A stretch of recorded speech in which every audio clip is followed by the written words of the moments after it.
gbajúgbajà òṣèré tíátà nì tí ó ṣẹ̀ṣẹ̀ ṣe àfihàn fíìmù ẹ̀ ìyún Múyìwá Adémọ́lá ẹni tí gbogbo ayé mọ̀ sí Múyìwá Authentic tàbí Mr Orí ó mà ti sọ̀rọ̀ lórí awuyewuye tó ń gbé kiri nípa ẹ̀ bẹ́ẹ̀ ló tún ti tọrọ àforíjì lọ́wọ́ gbogbo àwọn akẹgbẹ́ ẹ̀ tó lè ṣẹ̀ lórí ìwà tí wọ́n bá ló hù ìyún lórí fíìmù tuntun tí ó ṣẹ̀ṣẹ̀ ṣàfihàn ìyẹn tó pè ní Orí Rebirth tó sì tọrọ àforíjì pé kán ṣàforíjì fóun nítorí pé wìtìwìtì àfihàn fíìmù tí wọ́n ń pè ní movie premiere tó ń fẹ́ ṣe náà ni ló wọ òun lórí tí ó fi dàbí pé òun ṣẹ̀ àwọn kan.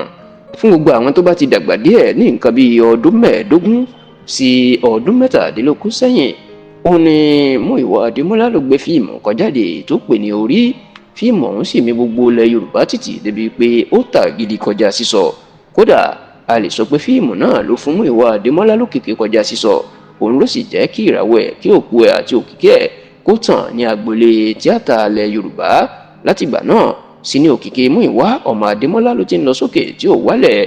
Ṣùgbọ́n lẹ́nu ọjọ́ mẹ́ta yìí nígbà táwọn òṣèré tíátà míì tó ti ń rọ Múyìwá Adémọ́lá sẹ́yìn pàápàá àwọn òṣèré tíátà bíi Ọdúnládé Adékọ́lá, Fẹ́mi Adébáyọ̀, Ibrahim Chatta, Abdulateef Adédìméjì tó jẹ́ pé wọ́n ti ń gba orí mọ́ Múyìwá Adémọ́lá tó jẹ́ pé òun ni òṣèré àkọ́kọ́ tẹ́lẹ̀ nínú àwọn ọkùnrin òṣèré tíátà ilẹ̀ Yorùbá.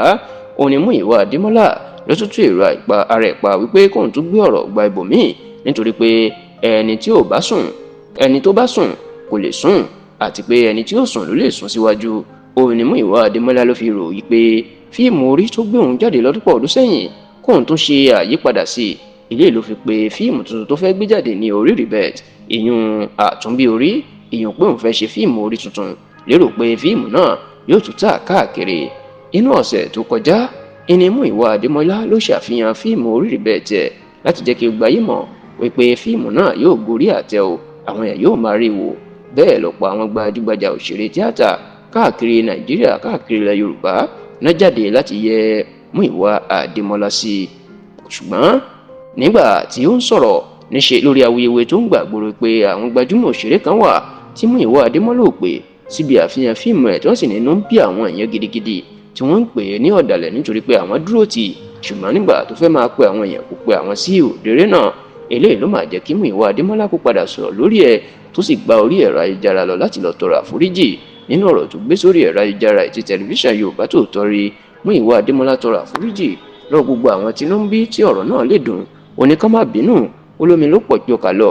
Ó ní iṣẹ́ fíìmù tóun fẹ́ ṣe náà ló wọ̀ òun lára tóun ò fi pe àwọn kan. Ó ní kì í ṣe pé òun mọ̀ọ́mọ̀ àwọn tóun ò bá pè tí ló ń bí lọ́kùnrin lóbìnrin lọ́mọdé lágbà láwọn tó jù òun lọ láwọn tí ò tó òun. Ó ní kán má bínú, kán jọ̀wọ́ kán foríjì òun.